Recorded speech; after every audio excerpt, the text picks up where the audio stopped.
신앙 고백하심으로 12월 23일 수요일 새벽 예배를 하나님께 드리겠습니다. 전능하사 천지를 만드신 하나님 아버지를 내가 믿사오며 그 외아들 우리 주 예수 그리스도를 믿사오니 이는 성령으로 잉태하사 동정녀 마리아에게 나시고 본디오 빌라도에게 고난을 받으사 십자가에 못 박혀 죽으시고 장사한 지 사흘 만에 죽은 자 가운데서 다시 살아나시며 하늘에 오르사 전능하신 하나님 우편에 앉아 계시다가 저리로서 산자와 죽은 자를 심판하러 오시리라. 성령을 믿사오며 거룩한 공예와 성도가 서로 교통하는 것과 죄를 사하여 주시는 것과 몸이 다시 사는 것과 영원히 사는 것을 믿사옵나이다. 아멘. 오늘 하나님께서 우리에게 주시는 말씀은 출애굽기 20장의 말씀입니다. 출애굽기 20장 1절부터 26절까지의 말씀을 제가 읽도록 하겠습니다. 하나님이 이 모든 말씀으로 말씀하여 이르시되 나는 너를 애굽 땅 종되었던 집에서 인도하여 낸 내 하나님 여호와니라. 너는 나 외에는 다른 신들을 내게 두지 말라. 너를 위하여 새긴 우상을 만들지 말고 또 위로 하늘에 있는 것이나 아래로 땅에 있는 것이나 땅 아래 물속에 있는 것에 어떤 형상도 만들지 말며 그것들에게 절하지 말며 그것들을 섬기지 말라. 나 내 하나님 여호와는 질투하는 하나님인즉 나를 미워하는 자의 죄를 갚되 아버지로부터 아들에게로 3, 4대까지 이르게 하거니와 나를 사랑하고 내 계명을 지키는 자에게는 1000대까지 은혜를 베푸느니라. 너는 내 하나님 여호와의 이름을 망령되게 부르지 말라. 여호와는 그의 이름을 망령되게 부르는 자를 죄 없다 하지 아니하리라. 안식일을 기억하여 거룩하게 지키라. 엿새 동안은 힘써 내 모든 일을 행할 것이나 일곱째 날은 내 하나님 여호와의 안식일인즉 너나 내 아들이나 내 딸이나 내 남종이나 내 여종이나 내 가축이나 내 문 안에 머무는 객이라도 아무 일도 하지 말라. 이는 엿새 동안에 나 여호와가 하늘과 땅과 바다와 그 가운데 모든 것을 만들고 일곱째 날에 쉬었음이라. 그러므로 나 여호와가 안식일을 복되게 하여 그날을 거룩하게 하였느니라. 내 부모를 공경하라. 그리하면 내 하나님 여호와가 내게 준 땅에서 내 생명이 길리라. 살인하지 말라. 간음하지 말라. 도둑질하지 말라. 내 이웃에 대하여 거짓 증거하지 말라. 내 이웃의 집을 탐내지 말라. 내 이웃의 아내나 그의 남종이나 그의 여종이나 그의 소나 그의 낙이나 무릇 내 이웃의 소유를 탐내지 말라. 뭇백성이 우레와 번개와 나팔 소리와 산의 연기를 본지라. 그들이 볼 때에 떨며 멀리 서서 모세에게 이르되 당신이 우리에게 말씀하소서 우리가 들으리이다. 하나님이 우리에게 말씀하시지 말게 하소서 우리가 죽을까 하나이다. 모세가 백성에게 이르되 두려워하지 말라. 하나님이 임하심은 너희를 시험하고 너희로 경외하여 범죄하지 않게 하려 하심이니라. 백성은 멀리 서 있고 모세는 하나님이 계신 흑암으로 가까이 가니라. 여호와께서 모세에게 이르시되 너는 이스라엘 자손에게 이같이 이르라. 내가 하늘로부터 너희에게 말하는 것을 너희 스스로 보았으니 너희는 나를 비겨서 은으로나 금으로나 너희를 위하여 신상을 만들지 말고 내게 토단을 쌓고 그 위에 내 양과 소로 내 번제와 화목제를 드리라.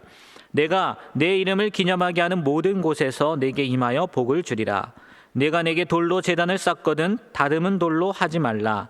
내가 정으로 그것을 쪼면 부정하게 함이니라.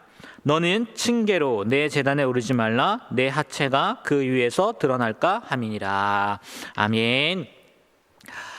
오늘 함께 읽은 말씀은 우리가 너무나 잘 알고 있는 내용입니다. 바로 하나님께서 모세에게 십계명을 주시는 장면입니다. 그리고 하나님께서 이스라엘 백성에게 나타나시는 징후를 보이자 두려워하면서 모세만 하나님께로 나아가고 하나님께서 모세에게 우상을 만들지 말고 토단을 쌓고 번제와 화목제를 드리는 모든 곳에서 복을 주신다고 하시며 돌단에 대한 방법도 말씀해 주시는 내용이 오늘 20장에 있는 말씀입니다. 여러분 새벽이긴 하지만 또 오전일 수도 있겠죠. 십계명을 다시 한번 외워보면 어떨까요? 십계명 다 알고 계시죠? 1계명부터 4계명까지는 하나님과 우리와의 관계에 대한 계명으로 제1계명 나 위에 다른 신을 두지 말라. 두 번째는 우상을 만들지 말고 세 번째는 뭐죠? 내 이름을 망령되게 부르지 말고, 또 4계명은 안식일을 거룩하게 지키라, 이렇게 나눠져 있죠. 또 두 번째 5계명부터 10계명까지는 사람과 사람과의 관계로, 제 5계명 부모를 공경하라, 6계명 살인하지 말라, 간음하지 말라, 8계명은 도둑질하지 말라, 9제는 거짓 증거하지 말라, 그리고 마지막 10계명은 이웃의 것을 탐내지 말라. 이렇게 아마 다 아실 거예요. 외우시는 분들도 계실 거예요. 그러면 여러분, 이 10계명의 내용을 보시면 어떻다고 생각하십니까? 신명기 5장에도 나와 있는데 아마 대부분 이렇게 생각하실 거예요. 그냥 뭐 당연한 거 아니야? 뭐 그냥 이렇게 이게 맞는 거 아닌가? 뭐 이렇게 생각을 하실 것 같기는 해요. 그러나 이 당시의 문화나 상황을 본다면요, 굉장히 앞서 나가는 계명이라는 거예요. 극단적으로요, 구약보다 훨씬 나중이죠. 로마 시대만 보더라도 아이에 대한 아버지의 권한은 절대적이었다는 거예요. 그래서요, 자기가 낳은 자식, 자기 아이들 있지 않습니까? 죽게도 할 수 있고요, 팔다리를 자를 수도 있고요, 결혼, 이혼, 노예로 팔 수도 있고요. 뭐 노예의 처지는, 그렇다면 뭐 노예의 처지라면 아들도 이런데, 노예의 처지는요 두말할 나위 없죠. 실제로요, 어떤 로마인은 노예가 사람 하나를 죽인 일로 인해서요 600명의 노예를 사형에 처했다는 거예요. 그리고 또 어떤 로마인은 단순히 사람 죽는 것을 본 적이 없는 그 손님 하나를 위해서요, 그를 즐겁게 하기 위해서 노예를 죽게 했다고도 하는 그런 기록이 있다는 거죠. 그런데 만약 이 사람들이 이 10계명, 또 하나님을 알았고 하나님을 믿었고, 이 하나님이 주신 계명을 알고 있었다면, 믿고 있었다면 그런 일들이 가능했겠느냐는 거예요. 물론 법이 없기 때문에 사람들이 악했던 것은 아닙니다. 법이 있다 해도 워낙 사람이 악하지요. 그러나 하나님께서 왜 이런 계명을 주셨냐? 하나님에 대한 신앙을 지키기 위해서 하나님께서는 이 율법을 백성들에게 직접 주신 것이고, 더 나아가 우리가 잘 알고 있듯이 그 어느 누구도 이 율법을 온전하게 지킬 수 없다는 것을 깨닫게 하기 위함이긴 하지만, 정말 이 10계명의 내용은요, 그 당시의 상황으로 봐서는 파격적이고 정말 진취적이라고 해야 되나요? 그런 개혁적이라고 해야 되나요? 그런 방법이었다는 거예요. 그런 내용이었다는 거예요. 근데 10계명 얘기가 나와서 그런데 재미있는 사실은요, 우리 유대교 있잖아요. 유대교에서는요 2절을 첫째 계명으로, 그리고 3절에서 6절을 둘째 계명으로 구분하고요, 특별히 로마 카톨릭에서는 3절에서 6절을 첫째 계명으로, 좀 다르죠. 그리고 17절을 둘로 나누어서요 9째 계명, 10째 계명으로 구분한다는 거예요. 그래서 로마 카톨릭에는요 우상을 만들지 말라는 계명이 없다는 거죠. 왜일까요? 뭐 그 이유는 여러분들이 생각해 보시고요. 이건 뭐 10계명 얘기가 나와서 유대교 또 카톨릭을 잠깐 얘기한 건데, 오늘 말씀의 4절을 다시 살펴보면요, 우상을 만들지 말라고 하시면서 어떤 형상을 만들지 말라고 합니다. 왜 그럴까요? 왜 형상을 만들지 말라고 하셨단 말이에요? 왜냐하면 형상을 만들면 너무 쉽게 오용이 되고 또 그 형상을 숭배하는 것으로 나아갈 수 있기 때문이라는 거예요. 가장 큰 예로 우리 사사시대의 기드온의 경우가 그렇잖아요. 사사기 8장 27절에 보면 이런 말씀이 있습니다. 기드온이 그 금으로 에봇 하나를 만들어 자기의 성읍 오브라에 두었더니 온 이스라엘이 그것을 음란하게 위함으로 그것이 기드온과 그의 집의 올무가 되니라. 희한하게요, 사람은 보는 것 혹은 또 보이는 것에 많은 영향을 받는 것 같습니다. 기드온이 그 에봇을 만든 것이 이렇게 음란하게 섬기기 위해서 만든 거겠습니까? 아니잖아요. 하나님을 알게 하기 위해서, 이 싸움에서 하나님이 이기게 하셨다는 것을 그들이 깨닫게 하기 위해서, 늘 기억하기 위해서 만든 거잖아요. 근데 뭐라고 됐다고요? 음란하게 섬겼다는 거예요. 희한하게 사람들은요 보는 것, 또 보이는 것에 많은 영향을 받는다는 거예요. 어떤 목사님께서요 이런 경험을 하셨다는 거예요. 목회를 하시면서 단군교를 믿었던 사람이 예수님을 믿게 된 거예요. 그리고 교회로 나오게 된 거예요.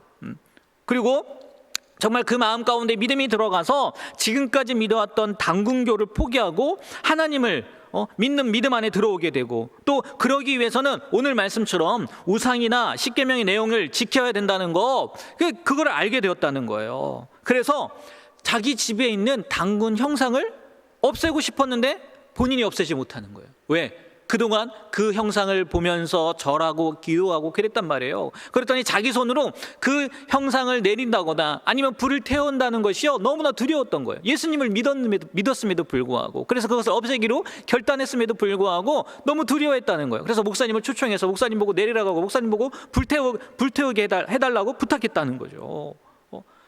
정말 사람들은요 보는 것에 영향을 많은 삶을 사는 것 같아요. 물론 저도 마찬가지겠지만 여러분들의 집에, 우리 성도님들의 집에는 그런 그림은 없겠죠. 달마 그림이 있든지 당근 그림이 있든지 석가모니 그림이 있든지 그러지 않을 거 아닙니까? 그림 대신 혹 다른 것은 있으시겠죠. 성화나 아니면 말씀 이런 건 있을 것 같기는 해요. 그런데요, 하나님을, 오늘 말씀을 통해서 우리가 생각해 봐야 될 게 뭐냐면, 하나님을 제대로 믿는 믿음은요 분명 어떤 형상이나 우상을 만들지 않을 뿐만 아니라 절하거나 섬기지 않아야 된다는 거 다 알지만 잘 알죠. 그런데 우리가 많이 들어봤을 겁니다. 우상이라는 것이 어떤 형상이나 모습만을 이야기하는 것이 아니라 하나님보다 뭐 하는 거예요? 더 사랑하는 거. 그런 걸 말한다는 걸 많이 들어보셨을 거라는 거죠. 오늘 십계명을 생각하시면서 우리의 신앙을 다시 한번 점검해 보셨으면 좋겠어요. 혹시 내가 하나님보다 돈을 더 사랑하고 있지는 않은지, 보이진 않지만, 아니죠, 돈은 보이긴 하긴 하네요. 네? 아니면 하나님보다 사람들의 인정이나 칭찬을 더 좋아하지는 않는지, 또 우리가 가장 쉽게 빠질 수 있는 자녀들은 어떻습니까? 하나님보다 자녀들을 더 사랑하고 있지는 않은지, 자녀들을 우상처럼 떠받들고 있지는 않은지, 아니면 남편이 될 수도 있고 아내가 될 수도 있는 거죠. 각자의 모습을 한번 진지하게 살펴보셨으면 좋겠어요. 그리고 정말 우상 숭배는 아니지만 혹 그렇게 빠져가고 있는 것은 아닌지 점검해 보시고, 만약 치우치는 모습이 있으시다면 속히 하나님을 향해서요 돌이키시길 바랍니다. 말씀해 보니까 질투하시는 하나님이라고 하시면서 이어서 기록된 말씀은요 미워한다라는 표현을 하시잖아요. 하나님보다 더 사랑하는 것이 있는 사람은요 하나님을 미워한다는 것이라는 표현일 수도 있겠지만, 그리고 그것이 끝이 아니라 하나님을 미워하는 자의 죄를 하나님께서 뭐 한다고요? 갚는다고 하신다는 거예요. 이런 말씀을 보면요 진짜 예수님이 오셔서 얼마나 감사한지 모르겠어요. 만약에 이때 이 구약시대에 저나 여러분이 태어났다고 생각해 보세요. 벌써 죽어도 몇 번은 죽었을 거예요. 그렇지 않겠습니까? 정말 예수님이 오신 게 너무너무 감사해요. 다음으로 23절에서 24절 말씀을 읽어보면 이렇습니다. 너희는 나를 비겨서 은으로나 금으로나 너희를 위하여 우상을 만들지 말고 내게 토단을 쌓고 그 위에 내 양과 소로 내 번제와 화목제를 드리라. 내가 내 이름을 기념하게 하는 모든 곳에서 내게 임하여 복을 주리라.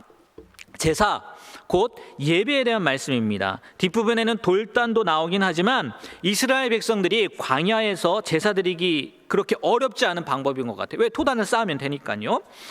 물론 나중에 성망을 짓고 하기는 하지만 말입니다. 이 말씀을 보면 제단만 있으면 언제든 제사 드릴 수 있고요, 하나님이 사람에게 하나님의 이름을 기념할 동기나 그 동기를 할 게 뭐가 있겠습니까? 찬송과 찬양과 감사로 하나님께 기도드리면서 하나님의 이름을 부를 동기를 주시는 곳 어느 곳이면 어디서나 제단을 쌓을 수 있다는 거예요. 바꿔 말하면 어디서나 우리가 하나님 앞에 뭐 할 수 있다고요? 예배드릴 수 있다는 거예요. 그리고 또 그곳에서 하나님께서 임하셔서 복을 주시겠다는 말씀이 오늘 23절, 24절의 말씀입니다. 그러니까요, 여러분이 계신 그 자리에서 지금 그 자리 있지 않습니까? 교회는 나오지 못하지만 여러분들이 계신 그 집, 어떤 분들은 운전하면서 지금 차 안에서 이 말씀을 들으실 수도 있을 것 같아요. 아니면 사무실에 일찍 가서 사무실에서 이 말씀을 들으실 수도 있을 것 같은데, 그 장소, 어떤 장소가 되었든지 간에 그 자리에서 하나님의 이름을 높이고 찬양하고 감사하게 되어 하나님 앞에 예배드리면요, 그걸 하나님이 받아주실 뿐만이 아니라 하나님께서 뭐 해주시겠다고? 복을 주시겠다는 거예요. 이 말씀이요 지금 여러분이 있는 곳에서 구약의 말씀이지만 동일하게 우리의 삶 가운데에서요 이루어지게 되는 그런 은혜, 그런 복이 있게 되길 축복합니다. 그런데 저는 이 말씀을 보면서요 참 하나님다운 말씀인 것 같다라는 생각이 들더라고요. 십계명을 통해서 어떤 형상 같은 것을 만들지 말라고 하신 것과 일관된 모습이지 않습니까? 그리고 무엇보다 우리의 생각을 정확히 파악합니다. 곧 하나님을 위하여 금상이나 은상을 만드는 것이 아니라 우리를 위하여 만들지 말라는 거예요. 우리를 위하여. 우리는 우리 자신도 속을 때가 많은데 하나님은 절대 속지 않으시죠. 쉽게 말씀드리자면 교회에서나 아니면 가정, 직장, 학교 어디가 되었든지 간에 내가 하는 열심이 진짜 하나님이 원하시는 것이 아니고 나의 만족과 유익을 위해서 하는 것은 아닌지, 혹 봉사라면 그 봉사가, 또 섬김이라면 그 섬김이 기타 다른 사람 그리고 하나님을 위하여 한다고 하는 그 일이 결국 나를 위한 것은 아닌지 돌아봐야 한다는 거예요. 하나님을 위한 열심이 아닌 나를 위한 열심이 될 수도 있기 때문이라는 거죠. 어떤 목사님께서 이런 고백을 하신 것을 들었어요. 우리가 생각할 때 정말 목회에 성공하신 분이, 큰 교회를 담임하고 있는 분이었는데 어느 새벽날 기도 중에 목사님께서 하나님께 그랬대요. 하나님, 이 정도면 괜찮죠? 이 정도면 괜찮은 종이죠? 괜찮은 목사지요? 그러니까 새벽 기도 마치고 기도하는 중에 그렇게 했다는 거예요. 그런데 아무런 대답이 없으시더래요. 그래서 다시 한번 물었대요. 하나님, 괜찮지 않습니까? 저 정말 열심히 하지 않았어요? 저 정말 수고하지 않았어요? 그런데 하나님께서요, 그 목사님의 마음 가운데요, 이런 음성을 들려주시더래요. 네가 좋아서 했지, 내가 좋아서 했냐? 내가 언제 원했냐? 이런 말씀이라는 거예요. 이 음성을 듣고요, 이 마음의 감동을 받고요, 펑펑 울었다는 거예요. 그동안 나는 하나님을 위한다고 했지만 결국은 나를 위한 거였구나. 내가 원해서 이렇게 한 거였구나. 이렇게 하면 하나님께서 좋아하실 줄 알았는데 결국 나 좋자고 한 거였구나 라고 회개했다는 거예요. 그래서 그 다음부터는요, 무엇을 하든 그 동기뿐만이 아니라 하나님이 원하시는 것인지 아닌지 그거부터 먼저 물었다는 거예요. 여러분들 생각은 어떠십니까? 나는 그 목사님처럼 목회를 하는 것도 아니고 그냥 평범한 사람인데, 이런 생각을 하시며 나는 아니라고 생각하십니까? 저도 마찬가지겠지만 언제든 우리는 우리를 위한 우상을 만들 수 있다는 것을 명심하셨으면 좋겠어요. 오늘은 처음도 끝도 우상에 대한 말씀만 나눴던 것 같은데 그만큼 중요한 것 같습니다. 하나님으로 시작했다가, 생각해 보세요. 하나님으로 시작했다가 우상 숭배로 끝나면 그것만큼 어리석고 비참한 일이 어디에 있겠습니까? 제가 생각한데요, 이 모든 것을 극복할 수 있는 방법은요, 오늘 읽은 말씀 가운데 6절 말씀인 것 같아요. 6절을 마지막으로 한번 읽어보면 이렇습니다. 나를 사랑하고 내 계명을 지키는 자에게는 천대까지 은혜를 베푸느니라. 천대까지 은혜를 베푸느니라 라는 것을 차치하고요, 빼어두고요, 뭐라고요? 나를 사랑하고 내 계명을 지키면 된다는 거죠. 우리가 살면서 무엇보다 중요한 것, 그리고 무엇보다 먼저 해야 될 것이 뭘까요? 하나님을 사랑하는 거예요. 그리고 그 하나님을 사랑하는 증거가 뭘까요? 하나님의 계명을 지킨다는 거죠.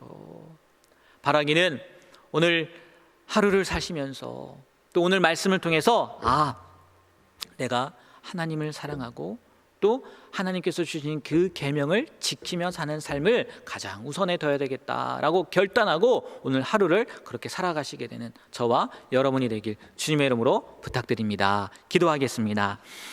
하나님, 오늘도 생명 주셔서 우리가 이렇게 귀한 말씀 들을 수 있도록 해주시고, 특별히 십계명을 통해서 어떠한 삶을 살아야 되는지 깨닫게 해주신 것 너무나 감사드립니다. 하나님, 깨닫는 것으로 끝나지 않게 해주시고 정말 마지막 말씀처럼 하나님을 사랑하고 그의 계명을 지키는 것이 우리의 삶의 최우선순위가 될 수 있도록 붙잡아 주시옵소서. 그리하여 우리의 삶 가운데 어떤 우상도, 아니 나를 위한 그 어떠한 것도 만들지 않고 오직 하나님만을 위한 삶을 살아가는 우리 모두가 되게 하여 주시옵소서. 예수님의 이름으로 기도합니다. 아멘. 하늘에 계신 우리 아버지여, 이름이 거룩히 여김을 받으시오며 나라의 임하옵시며 뜻이 하늘에서 이룬 것 같이 땅에서도 이루어지이다. 오늘날 우리에게 일용할 양식을 주옵시고 우리가 우리에게 죄 지은 자를 사하여 준 것 같이 우리 죄를 사하여 주옵시고 우리를 시험에 들게 하지 마옵시고 다만 악에서 구하옵소서. 대개 나라와 권세와 영광이 아버지께 영원히 있사옵나이다. 아멘.